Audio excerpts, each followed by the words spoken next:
কাজ শুরু করার সাথে সাথেই সফলতা আসবে না। জীবন যেমন পুষ্পসজ্জা নয়, তেমনি সফলতাও রাতারাতি ধরা দেয় না। সফলতাকে অর্জন করতে হলে কঠোর পরিশ্রম, আত্মবিশ্বাস নিয়ে কাজের সঙ্গে লেগে থাকতে হয়। পৃথিবীতে যারা সফল হয়েছেন তাদের সফলতার পেছনে রয়েছে ভাঙ্গা গড়ার বিরাট ইতিহাস। পৃথিবীর সফল ব্যক্তিদের আমরা সবাই কম বেশি চিনি, কিন্তু আমরা কি জানি তাদের সফলতার পেছনের গল্পগুলো? আজকের ভিডিওটিতে কিভাবে ব্যর্থতার বিশাল পাহাড় পেরিয়ে সফলতার জন্য ঘুরে দাঁড়িয়েছেন এমন কয়েকজন সফল ব্যক্তির ব্যর্থতার কাহিনী। Soichiro Honda. জীবনযুদ্ধে জয়ী এক সৈনিকের নাম সোইচিরো হোন্ডা, যিনি বারংবার ব্যর্থতার পর সফল হওয়ার স্বপ্ন দেখতেন। ছোটবেলা থেকেই কল কবজা নিয়ে কাজ করতে ভালোবাসতেন তিনি। মাত্র 15 বছর বয়সে বাড়ি থেকে বেরিয়ে পড়েন, অথচ তার কোনো আশ্রয় ছিল না। 15 বছর বয়সের ছেলেটি চলে যান রাজধানী শহর টোকিওতে একটি গ্যারেজে, যেখানে কল কবজা পরিষ্কার করেন ও মালিকের বাচ্চাদের দেখাশোনা করেন তিনি। ইচ্ছে ছিল টয়োটা কোম্পানিতে ইঞ্জিনিয়ার হিসেবে যোগদান করবে, কিন্তু সাক্ষাৎকারের পর চাকরিটা আর কপালে জোটেনি। তাই বলে থেমে যাননি তিনি, নিজের ঘরে বসেই বানাতে শুরু করেন স্কুটার। চেষ্টার ত্রুটি না রেখে রাতের পর রাত, দিনের পর দিন নিরলস পরিশ্রম করে যান। ফলস্বরূপ সফলতা ছিনিয়ে নিলেন। 1946 সালে তৈরি করেন মোটরচালিত সাইকেল এবং 1948 সালে প্রতিষ্ঠা করেন হোন্ডা মোটর কোম্পানি। শ্রম ও সাধনার ফসল হিসাবে তার কোম্পানি হয়ে ওঠে বিশ্ববিখ্যাত হোন্ডা কোম্পানি। সফলতা তাকে দারুণভাবে বরণ করে নেয়। Jack Ma. তিনি ছিলেন চীনের ব্যবসায়ী। আলিবাবার প্রতিষ্ঠাতা জ্যাক মা সারা পৃথিবীর ব্যবসায়ী ও উদ্যোক্তাদের কাছে এক অনুপ্রেরণার নাম, আদর্শের নাম। জ্যাক মা কি রাতারাতি সফল হয়েছেন? না, রাতারাতি সফল হননি। তার সফলতার পেছনে রয়েছে ব্যর্থতার করুণ কাহিনী। চলুন জেনে নেই তার ব্যর্থতার করুণ কাহিনী। তিনি বারবার ব্যর্থ হয়েছেন, কিন্তু কখনো ভেঙে পড়েননি। সফলতার অদম্য ইচ্ছা নিয়ে হেঁটে গিয়েছেন দুর্গম পথে। চীনের জাতীয় কলেজে ভর্তির জন্য উত্তীর্ণ হতে সময় লেগেছে 3 বছর। যেখানে মাত্র একবার সুযোগ দেয়া হয়, সেখানে জ্যাক মাকে 3 বার চান্স নিতে হয়। হার্ভার্ডে ভর্তির জন্য আবেদন করেছেন 10 বার, হোঁচট খেতে হয়েছে চাকুরি বাজারে। ছোট বড় প্রায় 30টি কোম্পানিতে আবেদন করেও কোনো সুফল আসেনি।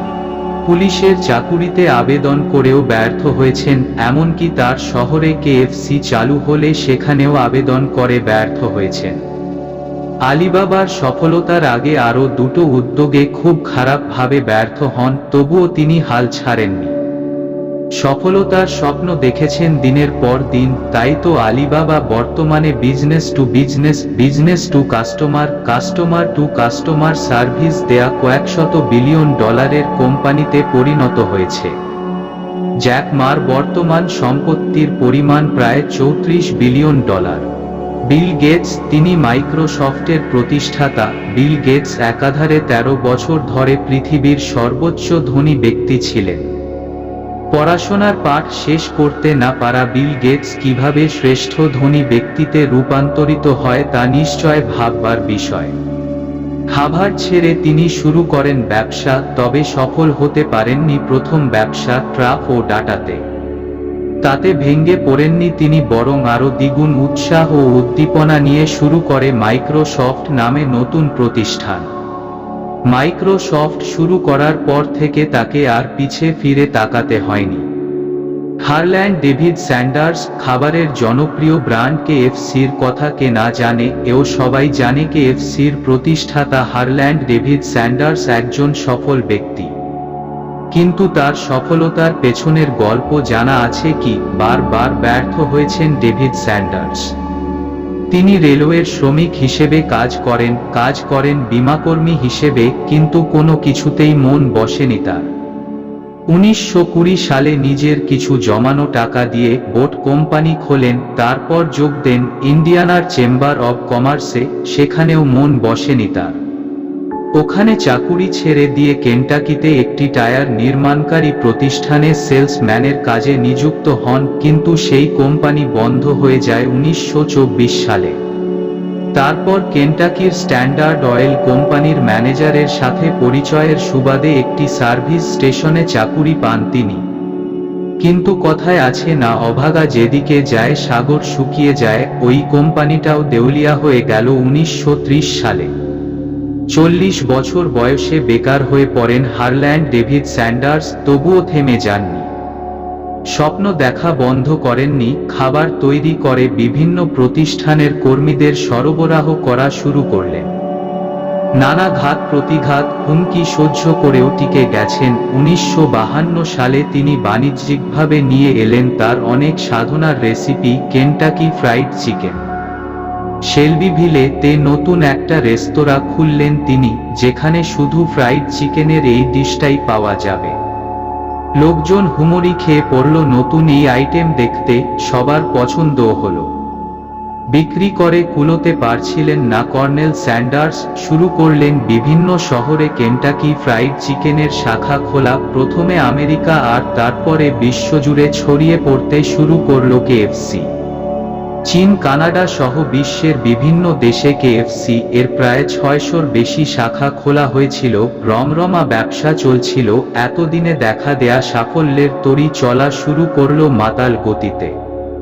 জেকে রাউলিং পৃথিবীতে লেখালেখি করে প্রথম বিলিয়নিয়ার বনে যাওয়া লেখিকা জেকে রাউলিং। রাতারাতি জনপ্রিয়তা পাওয়া এ লেখিকার ক্যারিয়ারের শুরুটা মোটেই সহজ ছিল না। প্রথমবার তিনি যখন হ্যারি পটারের পাণ্ডুলিপি নিয়ে একটি প্রকাশনীতে যান, প্রকাশনীর মালিক তো হেসেই উড়িয়ে দিয়েছে তাকে এবং তার সৃষ্টিকর্মকে। অন্যের কথায় কান না দিয়ে নিজের উপর বিশ্বাস অটুট রেখে বিভিন্ন প্রকাশনীর দ্বারে দ্বারে পাণ্ডুলিপি নিয়ে হাজির হয়েছেন তিনি। কিন্তু 13 জন প্রকাশকের কাছ থেকে প্রত্যাখ্যাত হয়েছেন তিনি। তারপরেও থেমে যায়নি, পুনরায় নব উদ্যমে কাজ করে গেছেন বলেই হ্যারি পটার সিরিজ প্রকাশ হওয়ার পর থেকে সাহিত্য জগতের সর্বোচ্চ আসন থেকে কেউ তাকে সরাতে পারেনি। 1997 সালে বই প্রকাশের সাথে সাথেই জনপ্রিয়তার শীর্ষে পৌঁছে যান এই লেখিকা। সারা পৃথিবী ব্যাপী বইটির মিলিয়ন মিলিয়ন কপি বিক্রি হয়েছে। হ্যারি পটার সিরিজ শুধু বই হিসেবেই সীমাবদ্ধ থাকেনি, তা নিয়ে সিনেমা হয়েছে এবং লাখো মানুষের হৃদয়ে জয় করেছে। জেকে রাউলিং পেয়েছেন অনেক পুরস্কারও। বন্ধুরা, সফল হতে সবাই চায়। কথায় আছে, ইচ্ছে থাকলে উপায় হয়। ব্যর্থতা কাউকে গ্রাস করে ফেলে, আবার কেউ ব্যর্থতাকে গ্রাস করে ফেলে। যে ব্যর্থতাকে গ্রাস করতে পারে সেই সফল ব্যক্তি। বন্ধুরা, প্লিজ ইউটিউব চ্যানেলটিকে সাবস্ক্রাইব করে দিন। নতুন নতুন ভিডিওগুলো পেতে সাথেই থাকুন। ধন্যবাদ।